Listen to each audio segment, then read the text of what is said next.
యోహాను సువార్త 17వ అధ్యాయం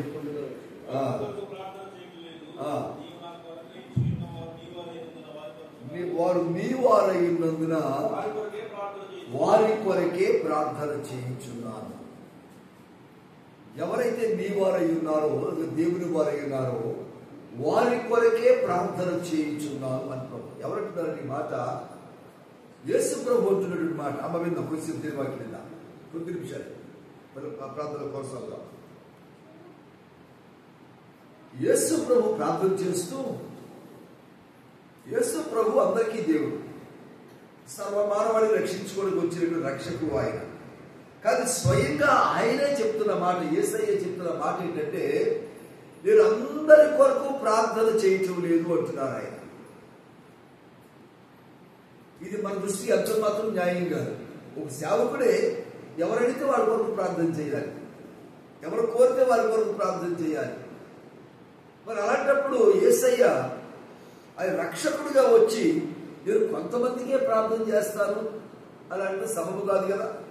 కానీ అందులో న్యాయం ఉన్నది, అందులో న్యాయం ఉన్నది. ఎవరికి పడితే వాళ్ళకి ప్రార్థన చేసుకుంటా పెడితే అసలైన వాళ్ళకి ప్రార్థన చేయడానికి సమయం సరిపోదు, భక్తుల కొరకు ప్రార్థన చేయడానికి సమయం సరిపోదు. ఇప్పుడు నేను ఎక్కడికో వెళ్ళి వాళ్ళందరి కొరకు ప్రార్థన చేసుకుంటా కూర్చున్నారు అనుకోండి, మీరేమైపోతారు? ఇక్కడ మీ కొరకు కూడా ప్రార్థన చేయాలి కదా, మీ నిమిత్తం కూడా వేడుకోవాలి కదా, మీరు ప్రాముఖ్యం కదా. కనుక వారు మీ వారై ఉన్నందున, వారు మీ వారై ఉన్నందున, ఎవరు వారంట? వారు దేవుని వారై ఉన్నందున ఆ వారి కొరకే నేను ప్రార్థన చేయించునని చెప్పేసి ప్రభు అంటూ ఉన్నారు. అయితే కొన్ని నెలలుగా, కొన్ని రోజులుగా మనము ఈ ప్రార్థన ఎలా ఉంటుంది అనే విషయాలు మనం జ్ఞాపకం చేసుకుంటూ ధ్యానం చేస్తూ వస్తున్నాం.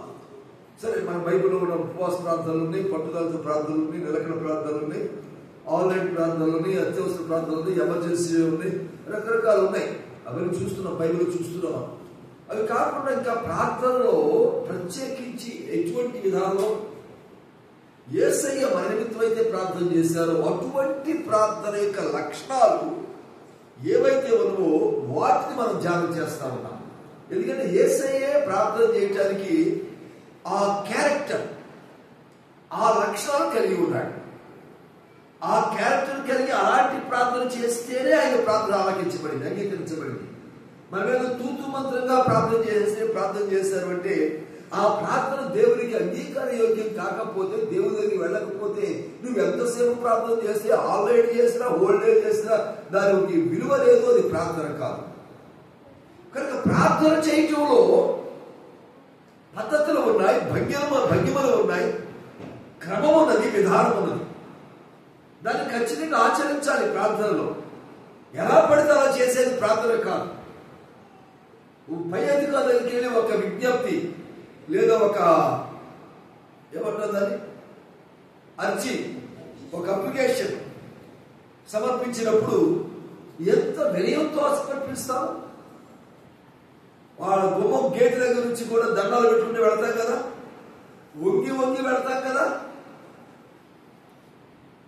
ముఖమంతా కళ్ళు వేసుకొని వాడిచ్చే ఆన్సర్ కొరకు ఎదురు చూస్తూ ఆశపడుతూ వెళ్తాం కదా, చాలా వినమ్రంగా అప్లికేషన్ వారి చేతికి ఇస్తాం కదా, చాలా వినయంగా భక్తితో వినయంతో అప్లికేషన్ అర్జీని వారి చేతికి ఇస్తాం కదా. వాడు తప్పు జరిగి రిసీవ్ని ప్రక్కన పెడితే కొంచెం చూడండి సార్ అని మళ్ళీ రిక్వెస్ట్ చేసుకుంటాం కదా. తర్వాత చేయండి, ఇంకోసారి చూడండి అని చెప్పి కావాలని అడుగుతాం. వాళ్ళు కసురుకుంటారు, విసురుకుంటారు, అయినా మరలా రిక్వెస్ట్ చేస్తూ ఉంటాం. కానీ ప్రభువు దగ్గరకు వచ్చి ప్రార్థన చేసేసరికి ఎక్కడ లేని అతిశయం వస్తుంది మనకి. అసలు చాలా లెక్కలేనితనంగా ప్రార్థన చేస్తూ ఉంటాం. అసలు వినయం అనేది ప్రార్థనలో నీ హృదయంలో ఉండదు, భక్తి అనేది ఉండదు. నాకు కాకపోతే ఎవరు చేస్తావు నువ్వు అని మన సొమ్మెలు దాచిపెట్టినట్టుగా, నాకు కాకపోతే ఎవరికి ఇస్తావు అని ఆస్తి గురించి తండ్రిని అడుగుతారు చూడండి. ఆ లెక్కన మనం అడుగుతూ ఉంటాం. కానీ మనం ఏది పొందుకున్నా అది దేవుని చిత్తమై ఉండాలి. దేవుని చిత్తమైందే మన దగ్గరకు వస్తుంది. కనుక దేవుని చిత్తమును ఎరిగి ప్రార్థన చేసేవారుగా, లేదా దేవునికి ఆ లోబడినటువంటి వారు ఉండి ప్రార్థన చేస్తే ఆ ప్రార్థన దేవుని సన్నిధికి చేరుతుంది. ఆ ప్రార్థన దేవుని చేత విలువ కట్టబడుతుంది. మన పైకి ఇక్కడ లోపల నుంచి ఏడ్చి అది చాలా ఏడ్చి కన్నీరు గార్చి సగమంతా చూడాలి మనల్ని. చాలా ఏడ్చి ప్రార్థన చేస్తాం, కానీ అది యోగ్యముగా లేకపోతే దేవుడు దాన్ని ప్రార్థనగా అంగీకరించరు. అందుకని అంటాడు ఇక్కడ హెబ్రీ 5:7 అంటాడుగా, ఆయన అంగీకరింపబడిన మాట చూస్తాం అక్కడ మనం. శరీరధారి 7 దినములలో రోదనముతోను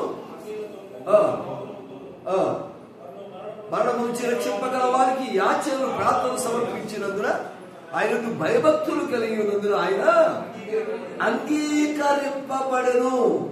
అంటే ముందు అసలు ప్రార్థన కంటే ముందు మనిషి అంగీకరించబడాలి దేవుని చేత. అప్పుడు నీ ప్రార్థన అంగీకరించబడుతుంది. నువ్వు నీవంటే దేవునికి అంగీకారం లేకుండా చేసే ప్రార్థన అది ఎంతవరకు సమంగా ఉంటుంది, అది ఎంతవరకు చేరుతుంది? కనుక ఫస్ట్ ఆఫ్ ఆల్ బేసిక్ గా నీ ప్రార్థన దేవుడు ఆలకించాలి, అంగీకరించాలి అంటే నీవు దేవుని దృష్టిలో అంగీకార యోగ్యంగా ఉండాలి. అప్పుడు మాత్రమే ఆ ప్రార్థన విలువ కట్టబడుతుంది. అప్పుడు మాత్రమే ఆ ప్రార్థన అంగీకార యోగ్యం అవుతుంది.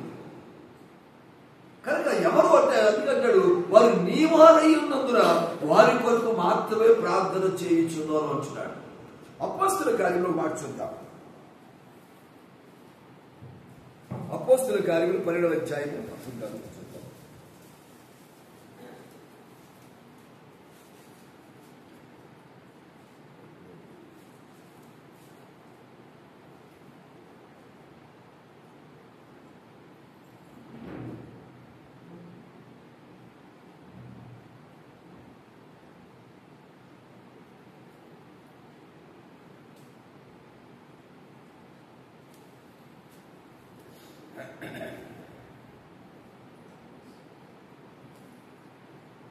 చూద్దాం 12:23. అతడు దేవుని మహిమ పరచనందున వెంటనే ప్రభువు దూత అతని మొత్తెను. కనుక పురుగులు పడి ప్రాణము విడిచెను. దేనికంట? దేవుని మహిమ పరచనందున. అంటే నీ ప్రార్థన ఎలా ఉండాలి? అసలు ముందు నువ్వు దేవుడి మహిమపరిచే బిడ్డకుంటే నువ్వు చేసే ప్రార్థన దేవుడి దగ్గరికి వెళ్తుంది. కనుక మొట్టమొదటిగా అసలు రూట్ కాజ్ ఏమిటయ్యా అంటే నీ ప్రార్థన అంగీకరించబడటానికి నీవు దేవుని మహిమపరిచే బిడ్డగా ఉండాలి. వారు దేవుని మహిమపరచనందున ఎంత భయంకరమైన మరణం పొందారో వారు అక్కడ. కనుక నీ ప్రార్థన అందిస్తూ ఒకరు ప్రభువుని ఆరాధిస్తున్నాం, ఆరాధిస్తున్న నీ ఆరాధన దేవునికి అంగీకారంగా ఉందా? ఎప్పుడుంటుంది నీ ఆరాధన దేవునికి అంగీకారంగాను? నీవు అంగీకారంగా ఉంటే, నిన్ను బట్టి దేవుడు సంతోషిస్తే, నిన్ను బట్టి దేవుడు ఆనందించగలిగితే అప్పుడు నీ ఆరాధన దేవునికి చెందుతుంది. నీలో దోషం ఉండి నీలో పాపం ఉంటే నువ్వు చేసే ఆరాధన మాత్రం ఆయన కావాలా? ఆయన కోరుకుంటున్నాడు అటువంటి ఆరాధన? ఆయన చెబుతుందా? ఆయన అంగీకరిస్తారా? అంగీకరించారు కదా. మరి ఆరాధనే అంగీకరించినప్పుడు ప్రార్థనలు అంగీకరిస్తారా ఆయన? కనుక దేవుని మహిమపరచనందున అందుకని ప్రభువుతున్న మాట ఏంటంటే, ఆయన ఎవరైతే మహిమపరుస్తారో వారి కొరకే యేసయ్య ప్రార్థన చేస్తా ఉన్నాడు. దేవుని స్తోత్రం, హల్లెలూయా. కొంతమంది ఉంటారు అకేషనల్ గా వస్తూ ఉంటారు మందిరానికి, దేవుని సన్నిధికి. అయ్యారు మా కోసం ప్రార్థన చేయరా? సంఘాలు చూస్తూ ఉంటాం. సంఘాలు రెగ్యులర్గా కనిపించరు, అప్పుడప్పుడు వస్తారు. వాళ్ళు పుట్టినరోజు కూడా ఇంట్లో అవసరం వస్తేనో, జ్వరం వస్తేనో, పండగకో వస్తారు. అయ్యారు మా కోసం ప్రార్థన చేయరా? మరి ఎవరైతే ఏం చెప్తారో తెలుసా? రోజు మా కోసం ప్రార్థన చేయండి అయ్యారు. వీళ్ళు రారు మందిరానికి, ప్రార్థనలో ఉండరు. ఏం చెప్తారంట? రోజు మా కోసం చేయండి అయ్యారు. అంటే మన సేవకులు మన సంఘమే వాళ్ళ కోసం రోజు ప్రార్థన చేస్తారు. వీళ్ళే చేస్తారు. వీళ్ళు మందిరానికి రారు. దేవుని మహిమపరుస్తున్నారా? మరి దేవుని మహిమపరిచినప్పుడు వారి ప్రార్థన అంగీకరించబడదు, సేవకులుగా నువ్వు చేసిన అంగీకరించబడదు, సంఘంగా నువ్వు చేసిన అంగీకరించబడదు. దేవునికి అంగీకారంగా ఉంటే ఎంతమంది చేయనక్కర్లా. చిన్న పిల్లలు చేసి దేవుడు ప్రార్థనకి ఆలకిస్తాడు. దేవుడికి స్తోత్రం. హల్లెలూయా. కనుక చిన్న పిల్లలు ఎందుకు రానివి వచ్చినారు. కనుక మనము ప్రార్థన చేసేటప్పుడు దేవుని సన్నిధిలోకి ఉన్నప్పుడు, దేవుని సన్నిధికి వచ్చేటప్పుడు ప్రభువును ఘనపరిచేటువంటి వారముగా ఉండాలి. ప్రభువును మహిమపరిచేటువంటి వారముగా ఉండాలి. ఎవరు మహిమపరుస్తారయ్య అంటే ఆయన దృష్టికి నీతిమంతులైనటువంటి వారు, ఆయన దృష్టికి విశ్వాసులైనటువంటి వారు, ఆయన దృష్టికి భక్తులైనటువంటి వారు మాత్రమే ఆయన మహిమపరిచేవారు. దేవుని స్తోత్రం. హల్లెలూయా. గమనించాలి. కనుకనే మరి వాడు మీకు జ్ఞాపకం చేస్తామని ప్రార్థన వరకు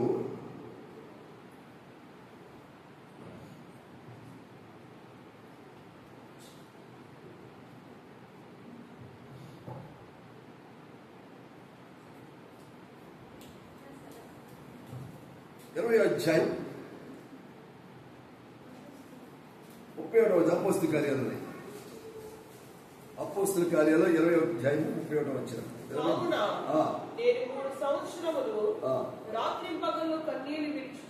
కావున నేను 3 సంవత్సరములు రాత్రింబగళ్ళు కన్నీళ్లు విడుచుచు మానక బుద్ధి చెప్పితినని. చాలా చాలా 3 సంవత్సరముల పాటు ఏకధాటిగా కన్నీళ్లు విడుచు ఏం చేశాడ? మానక బుద్ధి చెప్పుచు అంటున్నాడు. అంటే ఏ బుద్ధిది? నిర్లక్ష్యం చేసే, దేవుడిని నిర్లక్ష్యం చేసే బుద్ధి నుంచి లక్ష్యం పెట్టే మనస్సు వచ్చే వరకు కూడా. తప్పిపోయిన కుమారుడు తన తండ్రి వద్దకు వచ్చి నా ఆస్తులను పనిచేయరు. ఎవరు ఆస్తి? తండ్రిది. ఏమడుతున్నాడు? ఆస్తులను పంపు ఇచ్చాయి, ఈరోజు సంపాదించి పెట్టినట్టు. సరే వీడితో గొడవ దగ్గర ఇచ్చేసాడు. వాడి దగ్గర వాడు పడ్డాడు కొడుకు. ఇప్పుడు ఏమంటాడంటే నా తండ్రి ఇంట అనేక మంది పరివారులు ఉన్నారు, వారికి కొదువ లేదు, వారు సమృద్ధిగా ఉన్నారని చెప్పేసి బుద్ధి వచ్చినప్పుడు అంటున్నాడు. కనుక మానక బుద్ధి చెప్పు అటువంటి నిర్లక్ష్యం, తండ్రి నిర్లక్ష్యమగా పరలోకపు దేవుని నిర్లక్ష్యం చేసేటువంటి మనస్తత్వం. ఒకవేళ గడిచిన 11 నెలలుగా నిర్లక్ష్యం చేస్తావేమో. ఈ 2024 సంవత్సరం అంతా ఇంతవరకు ప్రభు నిర్లక్ష్యం చేస్తూ వచ్చి ఉండొచ్చు. ఆదివారం ఆరాధనలో ప్రభు నిర్లక్ష్యం చేశావు. ఆన్లైన్ ప్రేయర్లో, ఉపవాస ప్రార్థనలో, కృతజ్ఞతా కోడికలో, ప్రతి దానిలో ప్రభు నిర్లక్ష్యం చేస్తూ వచ్చావు. కానీ గడిచిన దినాల వలె గడవబోయే దినాలు మాత్రం గ్యారంటీగా ఉండవు. నమ్మినా నమ్మకపోయినా గడిచిపోయిన జీవితాలు వలె ముందు గడవబోయే జీవితాలు ఉండవు. గడిచిపోయిన పరిస్థితులు మంచివి. అందుకే అంటూ ఉంటారు కదా, పాత రోజులే బాగున్నాయి అని. చాలా మంది అనుభవించినట్టు ఉంటారు. ఎప్పుడు రోజులు బాగున్నాయి అంట? పాత రోజులే బాగున్నాయి గారు. ఎందుకని? అవి మంచివి. రాను రాను దినములు చెడ్డవైపోతున్నాయి. ఒక కాయకో ఒక పండుగ పురుగు పడితే అది అక్కడ వరకు పెట్టి ఆగిపోదు. ఆ పండు మొత్తాన్ని తినేస్తుంది, ఆ మొక్క మొత్తాన్ని తినేస్తుంది, ఆ పాలు మొత్తాన్ని తినేస్తుంది, కోకటి వేళతో సహా పెరికి వేస్తుంది. అందుకని యోవేలు అంటాడు అక్కడ, గొంగలి పురుగులు తినగా మిగిలిన దానిని మిడతలు తినివేసినవి, మిడతలు తినగా మిగిలిన దానిని పసర పురుగులు తినివేసినవి, పసర పురుగులు తినగా మిగిలిన దానిని ఏ పురుగులని?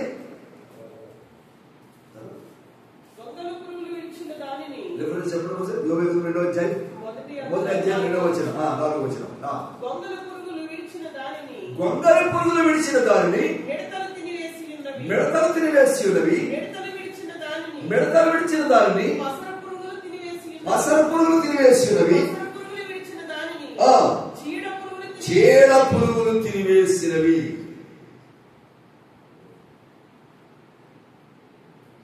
అంట చీడ పురుగులు తినేసి అంట. అటు జోలికి వెళ్ళకండి, చీడ పురుగులు జోలికి వెళ్ళకండి. చీడ పురుగులు చాలా ప్రమాదం. చీడ పురుగులు ఒకటి, చల్ల పురుగులు ఒకటి, చాలా ప్రమాదం అయ్యి. అటు జోలికి వెళ్ళకండి. గమనించాలి. ఇక్కడ మొట్టమొదటి ఏంటంటే గొంగలి పురుగు అన్నారు. ఈ గొంగలి పురుగు చేసే పని ఏంటంటే చాలా లేత ఆకులు తింటుంది. చాలా లేత ఆకులు తింటుంది.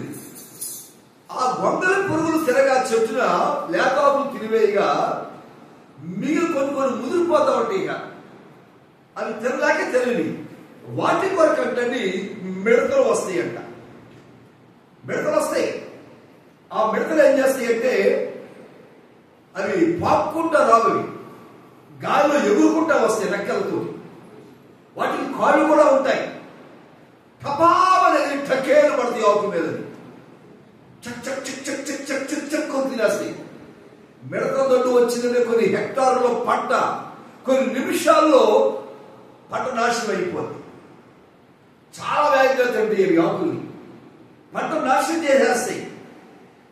ఒకవేళ ఆకు కూడా పంట నాశనం అయిపోగా ఇంకా మిగిలి ఇంకా ఎక్కడో జీవం ఉండి ఆ మొక్కలో ఏదో చిన్న పిండి చిన్న పువ్వు వచ్చిందనుకోండి, ఇప్పుడు ఏమొస్తాయి అంట?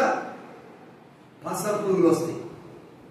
ఈ పసర పురుగులు లేత పిందుల్ని పూత భాగంలో ఉన్నప్పుడు పట్టేసి అవి తినేస్తాయి. అది కూడా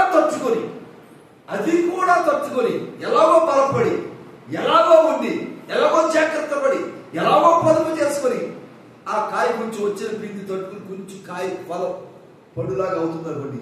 ఇప్పుడు ఏమొస్తుందంట? చీడ పురుగులు వస్తుంది. చీడ పురుగు ఎక్కడ పట్టుకుంటుంది? చీడ పురుగు చేతి ఏమైపోద్దంట? చెట్టంతా చెరచును. చెట్టు మొత్తానికి వచ్చేస్తుంది చీడ. కనుక గొంగలి పురుగులు, మిడతలు, పసర పురుగులు, చీడ పురుగులు ఈ నాలుగు కలిపి ఏం చేస్తాయి అంటే వరమును పాడు చేస్తున్నాయి, పచ్చదనాన్ని పాడు చేస్తున్నాయి, ఫలింపును పాడు చేస్తున్నాయి, ఎదుగుదలను పాడు చేస్తున్నాయి, ఆశీర్వాదాన్ని పాడు చేస్తున్నాయి, ఐశ్వర్యాన్ని పాడు చేస్తున్నాయి. ఇవన్నీ కూడా చూడండి.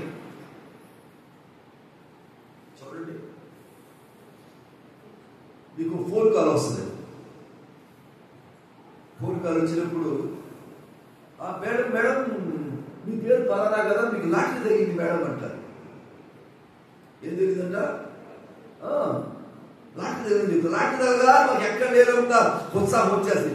ఏం చేయాలి చెప్పు? ఏం చేయాలంటే మీ ఫోన్ నెంబర్ చెప్పండి. ఫోన్ నెంబర్ చెప్పండి. తిరిగి ఫోన్ చేసేవాడు ఫోన్ నెంబర్ తెలిస్తేనే ఫోన్ చేస్తే ఫోన్ నెంబర్ చెప్పాలంట వాడికి. ఫోన్ నెంబర్ చెప్పినది ఏమడుగుతాడంటే పేరు అడుగుతాడు. పేరు ఫోన్ నెంబర్ అడిగి పేరు వస్తుంది కదా అక్కడ. మళ్ళీ నీ పేరు అడుగుతున్నావు అడుగుతాడు. అడిగిన తర్వాత మీ ఆధార్ నెంబర్ చెప్పండి మేడం. 15 కోట్లు వచ్చింది నీకు అంటాడు. ఈ 15 కోట్లగా మనం భూమి మీద నిలబడలేక అవి వచ్చినట్టు లెక్క పెడుతున్నట్టు వాళ్ళు అడుగుతారేమో అప్పు ఇవ్వాలేమో అని చెప్పి ఎక్కడ దాయాలా ఈ బయట అక్కడ వెళ్ళిపోద్ది. ఇప్పటికి అన్ని 15 కోట్లు ఒక బ్యాంకు వేసుకోవచ్చా? 5,000 సార్లు అడుగుద్దాం సలహా, మళ్ళీ 5,000 తెలిసిపోద్దామో. ఇట్లా ఎవరు అడుగుదామో అలా అడగకుండా చేసుకో. మొత్తం ఈ మైండ్ వెళ్ళిపోయి ఏం చేయమంటావు చెప్పు, ముందు నాకు ఒక 25,000 అర్జెంట్గా రిజిస్ట్రేషన్ కోసం పంపించండి అని అంటారు. సరే 15 కోట్లు ఉన్నాయి మైండ్లో, ఈ 25,000 వేస్తాం. ఈ 25,000 వేసిన తర్వాత మేడం మీకు క్లియర్ అయిపోయింది అక్కడ. కానీ క్లియరెన్స్ ఆర్డర్ అయ్యి వాళ్ళు కొంచెం లంచం అడుగుతారు, 10,000 కావాలంటారు అర్జెంట్ గారు. ఈ పూట వేస్తే 10,000 5 నిమిషాల్లో మీకు అప్డేట్ చేస్తామంటారు. ముందు 15,000 అయిపోయింది. మళ్ళీ అది వచ్చారు. ఇప్పుడు 10,000 వచ్చారు. 10,000 ఇచ్చిన 10,000 చాలేదు మేడం. వాళ్ళ మేనేజర్ వచ్చేటప్పుడు అది ఇస్తేనే చేస్తే 15 కోట్లు ఉచితంగా ఇస్తున్నామా, ఆ మాత్రం చేయకపోతే ఎట్లా అడిగాడు. ఇంకో 25,000 అడిగాడు. 25 ప్లస్ 10 30 దీనికి లంచాలు అయిపోయింది. ఇది ఇచ్చిన తర్వాత ఏమంటే మీకు ఇండియా వచ్చేసింది, మీకు ఇండియా పంపించేసాం. రిజర్వ్ బ్యాంక్ లో పెండింగ్ ఉంది. ఎక్కడంట? భారతీయ రిజర్వ్ బ్యాంక్ లో పెండింగ్ ఉంది. వాళ్ళు ₹1,00,000 కడితే మీరు ఎవరంటారు మీకు డబ్బులు? నేను మీతో బతినాడు అడిగాను. కానీ గట్టిగా 75,000 పంపించండి అంటే ఈ మనకి మోత మోగిపోతుంది. ఈ మోత మోగిపోతుంది కదా. మరి ముందు 25,000 లేక డబ్బు తీసుకుని కట్టాము. మళ్ళా 10,000 మళ్ళీ 25,000 మళ్ళీ 75,000 ఎక్కడి నుంచి కట్టాం? సరే అనుమానం వచ్చింది మనకి, కట్టాలా వద్దా. ఇప్పుడు 75,000 కట్టాల్సి వచ్చిన అనుమానం వచ్చినప్పుడు మరి ముందు కట్టిన డబ్బులు ఏమవుతాయి? అవి వదులుకోలేము. మళ్ళీ 75,000 కట్టలేము. మొత్తం కలిపి 1,00,000 అయిపోయింది. ఇప్పటికే అడిగి కస్టమర్ ఫోన్ చేస్తున్నాడు. వచ్చేది వేసాం అంటే 10,000తో మొదలైనటువంటి గొంగలి పురుగులు అత్యంతం మిడతల దాకా వెళ్ళి, మిడతల నుంచి పసల పురుగులకి వెళ్ళి ఈ లోపల చీడ పురుగులు వెళ్ళిపోయి మొత్తం జీవితం కొలాప్స్ అయిపోతుంది, జీవితం నాశనం అయిపోతుంది. గమనించాలి మేడం, అపవాది చేసే తత్వం ఇవన్నీ కూడా.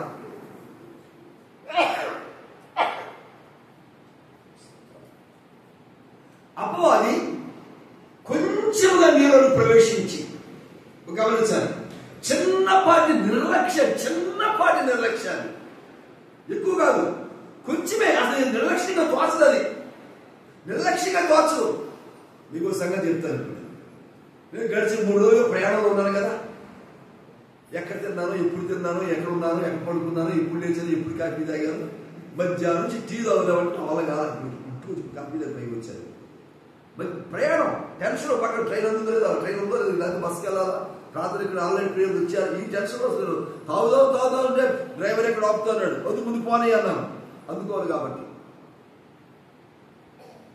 ఒకవేళ ఇప్పుడు నేను వచ్చిన తర్వాత ఇల్లు వచ్చారు కదా, పరిచయకి ఏదో వచ్చారు, సొంతానికి వాడుకోలేదు కదా సమయాన్ని, సరే పై నలుగురు సభ్యులు వచ్చారు, ప్రార్థన చేసుకున్నారు, నడిపించారు, ఓన్లీ కాసేపు పడుకుందాం కొంచెం ఒక 5 నిమిషాలు, ఓ 10 నిమిషాలు ఆగారుకోండి, 4 మొదలైంది అనమాట.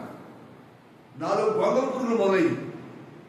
ఆ గొంగల పురుగులు ఏమవుతుంది, పడుకురా అనగానే ఏమవుతుందంటే 5 నిమిషాలు అలా ఏమవుతుందంటే గుర్ర ప్రారంభం అవుతుంది కాదు, నిద్ర మొత్తం ఏమైనా ఇప్పుడు మెడతలు వచ్చేసింది. ఆ మెడతలు పొద్దున్న దాకా మెరుగురాదు, ఇక పసల పురుగులు. ఆ పొద్దున్న మెరుగు రాకపోతే ఆ పడుకోవటం ఏమైందంటే చీడ పురుగులు కూడా వచ్చి చేరి మొత్తం నా విశ్వాస జీవితాన్ని పాటు చేస్తుంది. కొంచెం అవకాశము, నువ్వు ఒక్క ఆదివారం అవకాశం ఇచ్చావంటే అపవాదికి ఇక ఆ సంవత్సరానికి నీ చాప్టర్ క్లోజ్. ఒక్క ప్రార్థనా కూడికి నువ్వు నిర్లక్ష్యం చేశావంటే, ఇందుకు మన గట్టిగా చెప్తున్నానంటే, నువ్వు సేవకులు సరే ఒక సమయం అనౌన్స్ చేస్తున్నారు, సమయానికి అక్కడ ఉండాలి. చాలాసార్లు చెప్తుంది ఈ మాట. ఒక సమయానికి ప్రార్థన అనౌన్స్ చేసిన తర్వాత దాన్ని ప్రభు ఆమెన్ అంటారు. ప్రభు ఆమెన్ అన్న తర్వాత ఆ సమయానికి ప్రభు వచ్చి నీ కోసం కూర్చుంటారు. అక్కడ ప్రభు సన్నిధి వస్తుంది, అక్కడికి ప్రభు ప్రభావం వస్తుంది. అక్కడికి నువ్వు రాకపోతే ఆ ప్రభావం ఏమైపోద్ది, నువ్వు రాకపోతే దేవుని సన్నిధి ఏమైపోద్ది, అది నీ కొరకు వచ్చింది. నేను వెళ్ళకపోతే వాళ్ళు వస్తారు రండి, వాళ్ళ కోసం కాదు, నీ కోసం వచ్చింది. వాళ్ళ కొరకు ఉన్న ప్రభావం వాళ్ళదే, రాను నీ కొరకు వచ్చిన ప్రభావం నీదది. నువ్వు పొందుకోకూడదని నిర్లక్ష్యం చేస్తున్నావు. దేవుడు ఎంత పశ్చాత్తాపడుతుంది. నరులను సృష్టించినందుకు దేవుడు ఏం చేస్తున్నాడట, ప్రభావము. ఇంతకైనా చూసి మన అపోస్తల కార్యాలు, ఆయన మహిమపరచనందున మహిమపరచట్లేదు మనం, కనుకనే మన ప్రార్థన అంగీకరించబట్టలేదు, ఆలకించబట్టలేదు. కనుక ఏమంటాడంటే ఆయన 37వ వచనం, కావున నేను 3 సంవత్సరములు రాత్రి మగడు కన్నీళ్లు విడుచుచు ప్రతి మనుష్యునికి మానక బుద్ధి చెప్పిందని. ఎలా ఉండాలంట అంటే ఏంటో టీవీ తాగుతూ కూర్చోమనా, టీవీ సీరియల్స్ చూస్తా కూర్చోమనా, మొబైల్ యూట్యూబ్ చూస్తా కూర్చోమనా, అదేంటో కబుర్లు రాస్తా కూర్చోమనా, మెలకువగా ఉండి అంటే ఎలర్ట్గా ఉండాలి. ట్రైన్లో వస్తే ఏం చేశారంటే తప్పుదారి అలసిపోయిన మీద అసలు మీద కొంచెం కన్ను ఇలాగైతే ఏలూరు దాటిపోద్దామని చెప్పి కూర్చొని ఉన్నాను. ఏలూరు దాటిపోయినా మళ్ళీ ఎక్కడాకనే విజయవాడ అవుతుంది. మళ్ళీ విజయవాడ వచ్చేసరికి మీరంతా మీ ఊరు వెళ్ళిపోతారు. రాత్రి అయిపోతుంది. నాకు ఎలర్ట్, మెలకుగా ఉండాలండి. విశ్వాసంలో మెలకు అవసరం. ఆయన ఏమంటాడంటే, ప్రభు మీరు శోధనలో ప్రవేశింపకూడనట్లు చెప్పండి మెలకుగా ఉండి. అంటే మెలకుగా లేకపోతే ఏమవుతుంది అనమాట చెప్పాలి. శోధన వచ్చి పడదు. పులి మీద ఏదో పడిందంటే ఏంటో అది అంటే సాపేది కదా. పులి మీద ఏదో పడిందంటే ఏం పడుతుంది పులి మీద? పులి మీద అండి మూలిగే లెక్క మీద తాటి పడుతుంది. పులి మీద పుట్ర పడిందంట. వెళ్ళదు ఇప్పుడు సాగుతా పులి మీద పుట్ర పడిందంట. మరి పుట్ర నవ్వు తెలవదు, పుట్ర అంటారు. అంటే కొరకాస్ అంటే అగ్ని నన్ను ఏముంటుందని కర్రకి కాల్చి కాగడ పులేని తెలిసిపోవాలి కదా. అది అందరం బడి జరిపిస్తుంది, జరిపిస్తుంది. ఇప్పుడు అది పడితే అది పరిగెడుతుంది, పులి మీద పొట్ల పడుతుంది. గమనించాలి. రోజు మనం చిన్నపాటి శోధనలో మీరు ప్రవేశింపకున్నట్టు మీరు మెలకువగా ఉండి ప్రార్థన చేయుడి. ఎందుకంటే ప్రభు ప్రార్థన చేసుకుని వచ్చారు గెత్సేమనే వనానికి వెళ్ళి. వచ్చేసరికి శిష్యులు నిద్రపోతూ ఉన్నారు. ఇప్పుడు కూడా కొంతమంది నిద్రలు అవుతున్నారు నెమ్మదిగా. అందుకే ప్రభు బాబాకి ఇచ్చారు. ఇట్లా అవుతున్నారు నెమ్మదిగా. ఏమైంది ఇప్పుడు ఆ దగ్గర 11 అవ్వలేదు, 11 గంటలకు అంతా నిద్ర వస్తారండి. శోధనలో ప్రవేశింపకూడనట్లు నువ్వు మత్తుగా ఉంటే, ఒకడు ఆహారం తింటున్నావు కదా, నువ్వు భోంచేసేటప్పుడు నీకు ఇష్టమైన పదార్థమే, దమ్ బిర్యానీ, లేకపోతే తండూరియో, లేకపోతే గ్రిల్లో, లేకపోతే ఫిష్, అరేబియనో ఇంకేదో అంటారు, ఏదో మొత్తం మీద నీకు ఇష్టమైంది బాగుంది వంటకం.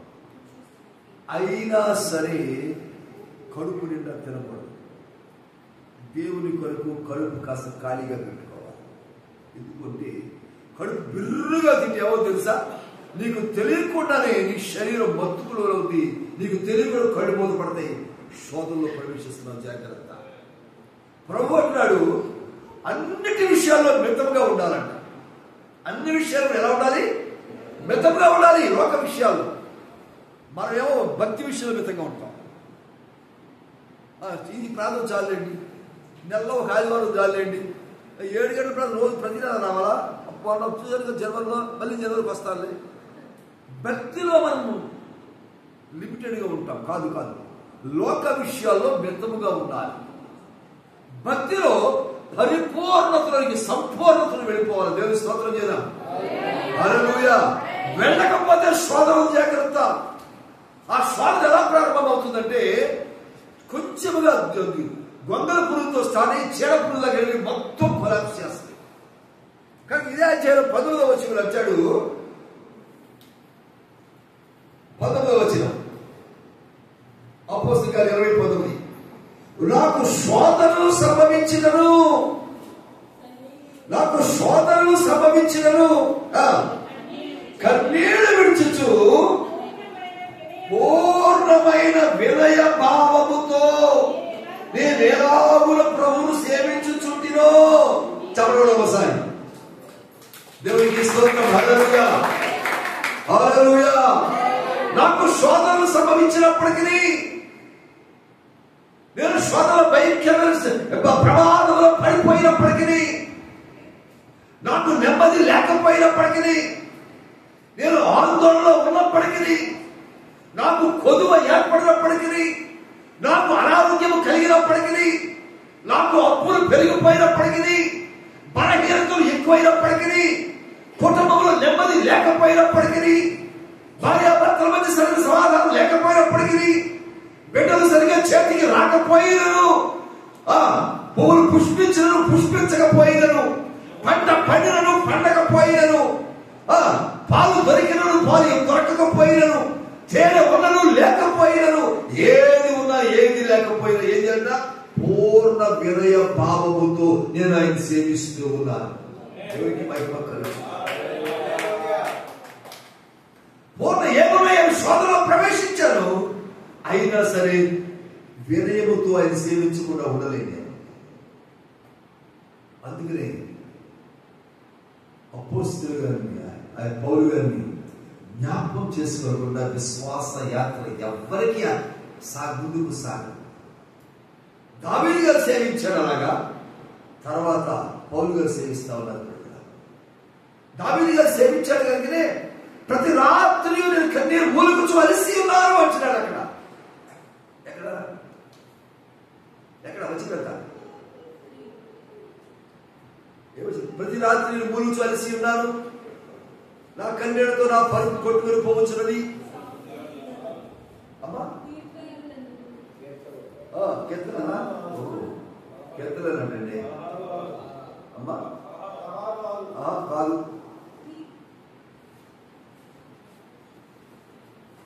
చదవండి, 16 చదవండి, ప్రాక్టీస్ చూద్దాం.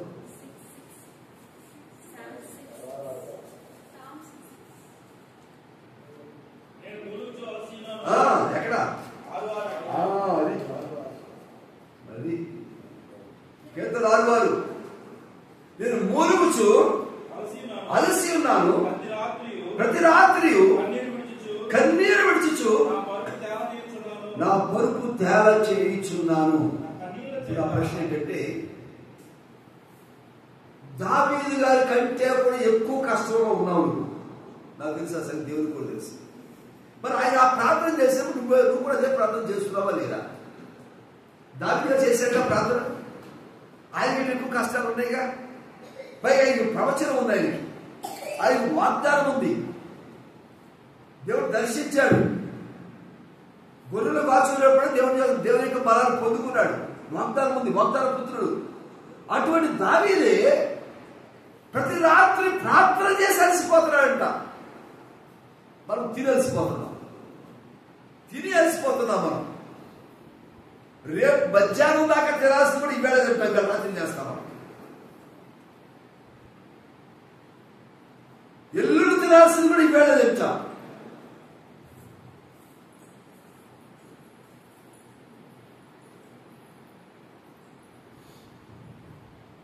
ఒక అవకంట టీవీ సీరియల్ చూసి అలవాటు. ఏముంది?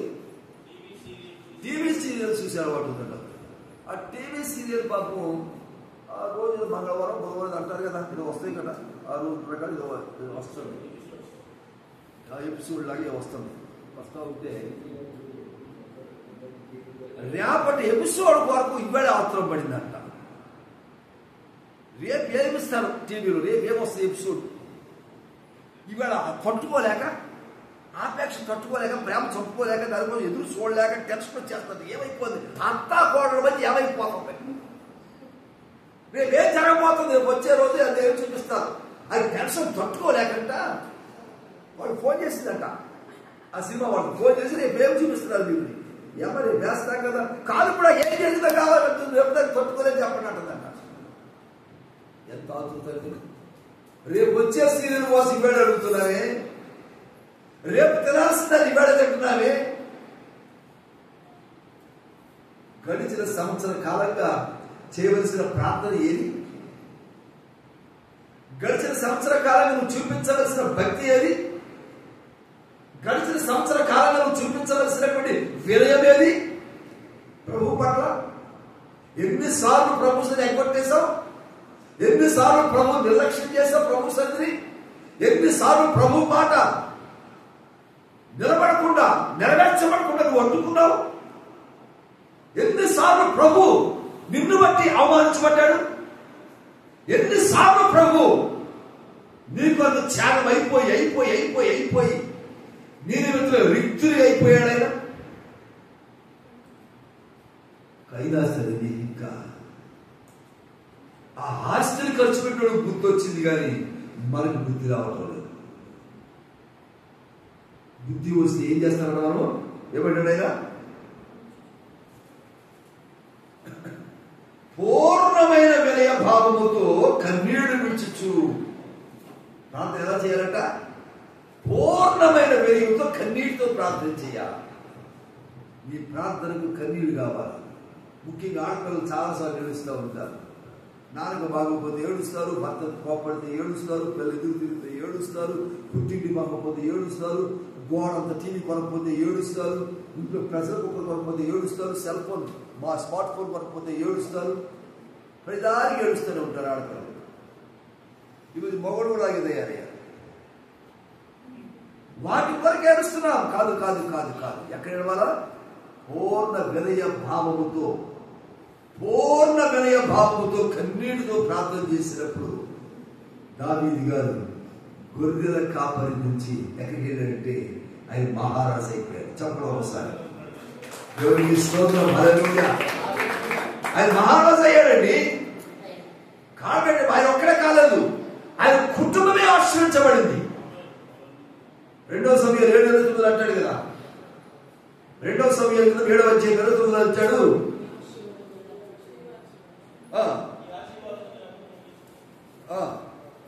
నీ ఆశీర్వాదం ఉంది.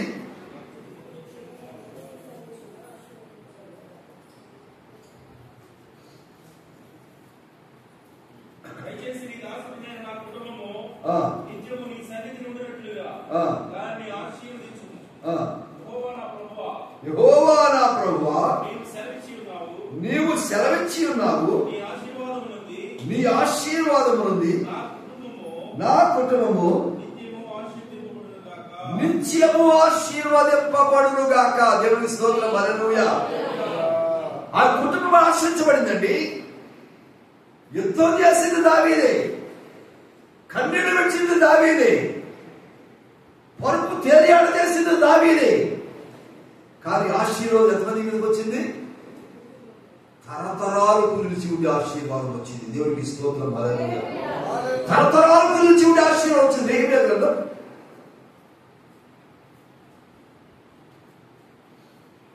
12వ అధ్యాయం 43వ వచనం.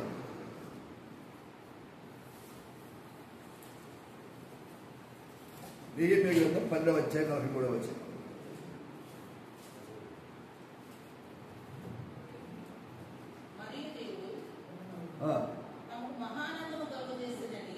తనకు మహానందము కలుగ చేసినని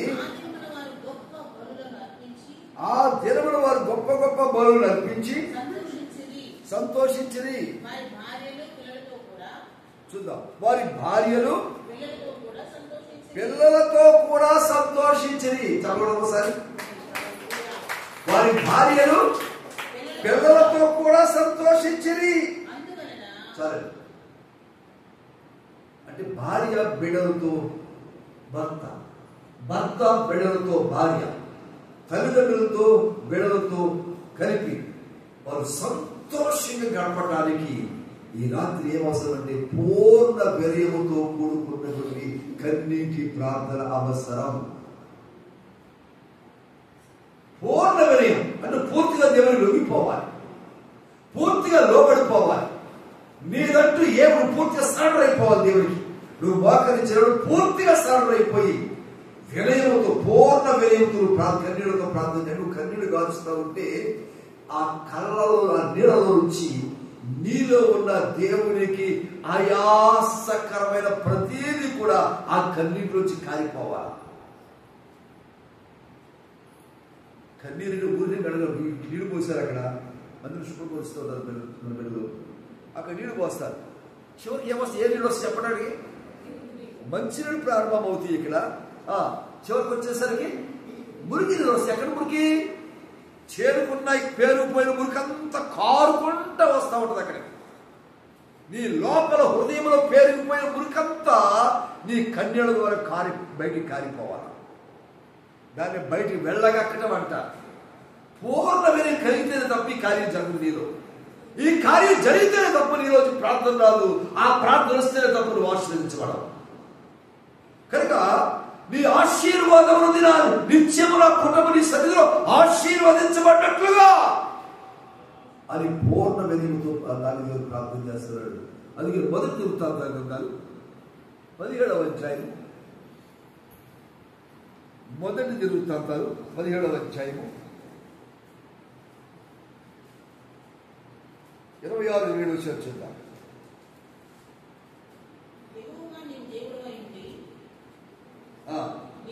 యెహోవా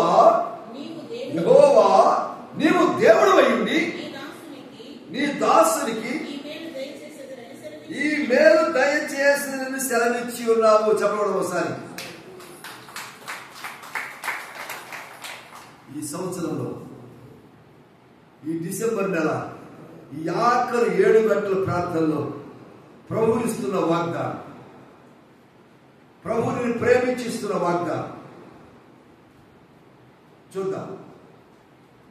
యెహోవా నీవు నీ దాసునికి దేవుడు అయి ఉండి నీ దాసునికి మేలు చేసిన దయచేసిన సెలవిచ్చి ఉన్నాను. ఇప్పుడు నీ దాసుని సంతతి నిత్యము నీ సన్నిధిని ఉన్నట్లుగా దానిని ఆశీర్వదింపను గ్రహించి ఉన్నావు. అసలు మొట్టమొదటి ప్రామిస్. మొట్టమొదటి ప్రామిస్ ఏంటంటే అసలు నీ సంతతి నీ కుటుంబం యావత్తు దేవుని సన్నిధిలో ఉండాలి. ఇది ప్రామిస్. గమనించాలి. ఇచ్చే ప్రభా ఇచ్చే ప్రభా ఇచ్చే ప్రభా అంటావు. నీ కొడుకు కోసం ఎంత ప్రార్థన చేస్తావో, నీ కూతురు కోసం ఎంత ప్రార్థన చేస్తావో, నీ భార్య కొరకు ఎంత ఏడ్చి ప్రార్థన చేస్తావో, వాళ్ళే మందిరానికి రాదు, వాళ్ళే సహవాసంలో ఉండరు, వాళ్ళు ప్రభు సన్నిధిలో కనపడరు. వాళ్ళు ఇచ్చేస్తాడా? ప్రభు ఇచ్చేస్తాడా? స్కూల్కి ఎల్లోడు పాస్ అవుతాడా? ఎల్లోడు పాస్ అవుతాడు. ఆఫీస్ పాస్ అవుతాడా? రేషన్ ఎల్లోడికి ఇస్తారా? ఎల్లోడికి ఇస్తారు. రేషన్ ఎల్లోడికి ఇస్తారు. ఏ మంది రేషన్కే.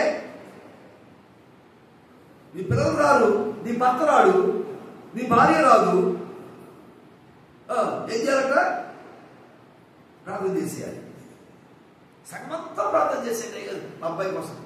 సగమంతా ఉపవాస ప్రార్థన చేయండి గారు అడిగారు ఒకళ్ళు. ఒకసారి మందిరానికి వస్తా సహోదరు అడిగింది. ముగ్గురు ఒక పిల్లలు. ఆ భర్త సరిగ్గా వచ్చేవాడు కాదు, ముగ్గురు పిల్లలు వచ్చేవాడు కాదు. వాళ్ళ కోసం అంటే ప్రార్థన చేయమంది. 4 రోజులు పోయిన తర్వాత అంటది తెల్లవారు చేయండి అయ్యి ప్రార్థన అంటే. అమ్మాయికి పిచ్చోడికి లేచిన చేయమని పాపం చేయమనిపించాను. మళ్ళీ 15 రోజుల వరకు అయ్యో చేస్తున్నారన్న ప్రతి వారం అడిగి చేస్తున్నారమ్మా 3-4 వారాలు చెప్పిన తర్వాత నాకు డౌట్ వచ్చి అడిగా, అమ్మ తెల్లవారులో లేచి నేను ప్రార్థన చేస్తాను, నీ ముగ్గురు పిల్లల కోసం నీ భర్త కోసం చేస్తున్నానమ్మా, అసలు నువ్వు 8 గంటలకు లేస్తున్నావు అని అడిగా. నేను 7 గంటలకు లేస్తాను అయ్యారు. లెక్కలు ఏం చేస్తావమ్మన్నా? నేను మా ఆయన కాఫీ తాగుతాను అయ్యారు. ఏమో ఆయన కాఫీ తాగుతాడు 2 గంటలు వేసి. మరి ప్రార్థన సేవలు చేయాలి. అప్పుడు నా ఫ్యాట్ మొత్తం పైకి లాగి మోకాడు చూపించాను. ఇదిగమ్మా ఇంతలో కాయలు మోకాడు. ఇదిగమ్మా నీకోసం ప్రార్థన మోకరించి మోకాళ్ళు వేసి నా శరీర బరువంతా ఈ మోకాళ్ళ మీద ఆదించి చేతులెత్తి నీ కొరకు ప్రార్థన చేస్తున్నానమ్మా. నా మోకాళ్ళు ఏవో కమిలిపోయి కాయలు చేసి నువ్వేమో 7 గంటల పొడుగు తెల్లారి కాఫీ తాగు, ఆయన కాఫీ తాగాడమ్మా. అప్పుడు కాఫీ తాగుతూ కాఫీ తాగకపోతే తెల్లారదంట. ప్రార్థన చేయకపోతే తెల్లారిపోతుంది. పూర్ణ వినయంతో ప్రార్థన చేయాలి. అప్పుడు నీ కుటుంబం ఆశీర్వదించబడాలి. నీ కుటుంబం ఆశీర్వదించబడాలంటే చాలా కారణాలు ఉన్నాయి. ఆ కారణాలన్నీ అంటే ఏవైతే శపించబడినవి నీ కుటుంబం ఎదగకుండా, నీ కుటుంబంలో నిజమైన సంతోషం లేకుండా చేస్తున్నాయో అవన్నీ కూడా యేసు నామములో కాలిపోవాలి. అంటే నువ్వు పూర్ణ వినయముతో కన్నీళ్లతో ప్రార్థన చేయవలసిన విడవని ఉన్నావు. అందుకే అంటున్నాడు అక్కడ, ఇప్పుడు నీ దాసుని సంతతి నిత్యము నీ సన్నిధిని ఉన్నట్లుగా దాన్ని ఆశీర్వదింపను గ్రహించి ఉన్నావు. యెహోవా నీవు ఆశీర్వదించినలా అంటే 24వ సంవత్సరానికినా 25వ సంవత్సరానికినా అది ఎన్నటికి పర్మనెంట్ బ్లెస్సింగ్స్ అండి. శాశ్వతమైన బ్లెస్సింగ్స్, శాశ్వతమైన బ్లెస్సింగ్స్, పర్మనెంట్ ఆశీర్వాదం ఎన్నటికి నిలిచి ఉండి అక్కడవి ఇక్కడే కాదు పరలోకములో కూడా నిలిచి ఉండే ఆశీర్వాదాలు ఇస్తారు. దేవుడికి స్తోత్రం. హల్లెలూయా. అయ్యగారు అక్కడ కూడా ఆశీర్వాదాలు ఉంటాయా? పరలోకపు ఆశీర్వాదాలు అంటే నరకంలోకి వెళ్తాం. పరలోకపు ఆశీర్వాదాలు అంటే నరకానికి వెళ్తాం. నరకానికి వెళ్ళకుండా ఉండాలి అంటే పరలోకపు ఆశీర్వాదం ఉంటే తప్ప పరలోకంలో ప్రవేశించాలి. అందుకని ఇక్కడ ఏమంటే ఇంకో మాట ఏమంటే ఇట్లా పైకి వద్దాం కొంచెం 25వ వచనం వద్దాం. అక్కడే దేవా నీకు సంతతి కలుగజేసిందని నీ దాసునికి నీవు తెలియజేస్తున్నావు కనుక నీ సన్నిధిని విన్నపము చేయుటకు నీ దాసునికి మనోధైర్యము కలిగించు ప్రభువా. ఆమేన్, ఆమేన్, ఆమేన్.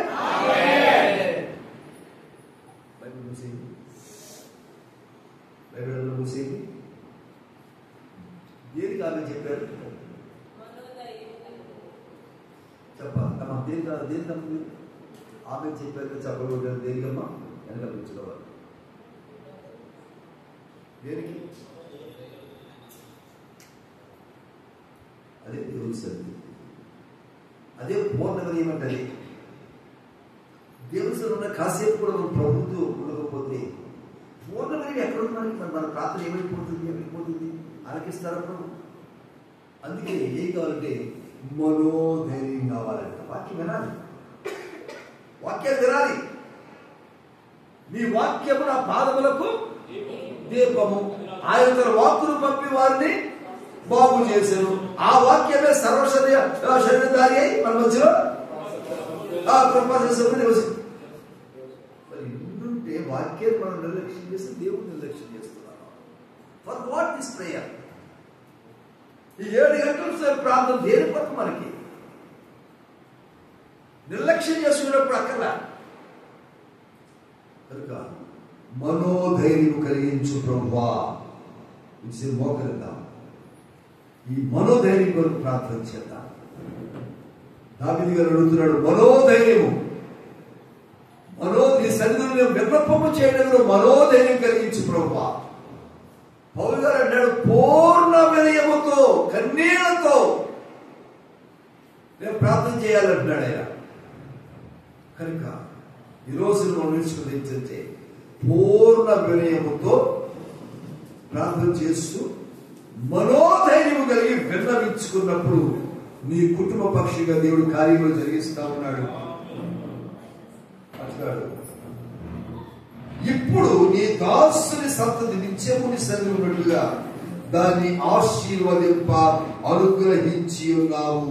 నీవు ఆశీర్వదించిన నా కుటుంబం ఎన్నటికీ ఆశీర్వదింపబడి ఉండును.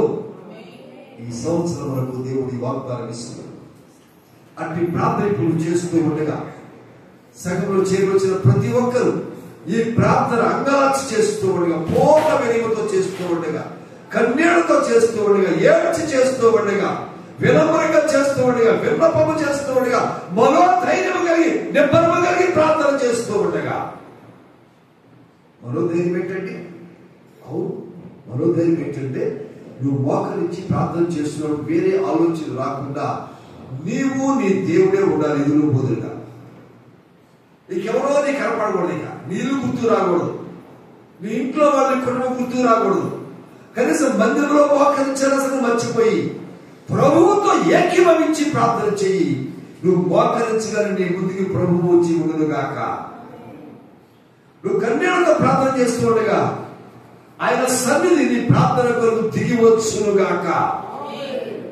నువ్వు మనోరంభంతో వేరే ఆలోచన, వేరే సెకండ్ థాట్ లేకుండా ప్రార్థన కొరకు మోకరించగానే ఆయన దూతల సహవాసము నీ కొరకే దిగి వచ్చును గాక. నువ్వు చేతులు చాచుతూ ఉండగా ఆయన చేతులు చాచి నీ చేతులను పట్టుకును గాక. నీ మోకాళ్ళు సడలిపు, మోకరించిన మోకాళ్ళు బలహీనమవుతూ సడిపోతూ ఉంటే నీ మోకాళ్ళు ఆయన బలపరచును గాక. జక్కయ్య త్వరగా దిగిరా. ప్రభు పాదాల దగ్గర డబ్బులు పడ్డాడు జక్కయ్య. అలా ప్రభు పాదాల దగ్గర పడి పూర్ణ వినయముతో ప్రార్థన చేసే బిడ్డగా ఉన్నప్పుడు నీకును నీ సంతతికి నీ కుటుంబానికి దేవుడు నిత్యమైన ఆశీర్వాదాలు ఇస్తున్నారు. ఈరోజు ఈ ప్రార్థన చేసి అటు నిత్యమైన ఆశీర్వాదాన్ని పొందుకున్నాం.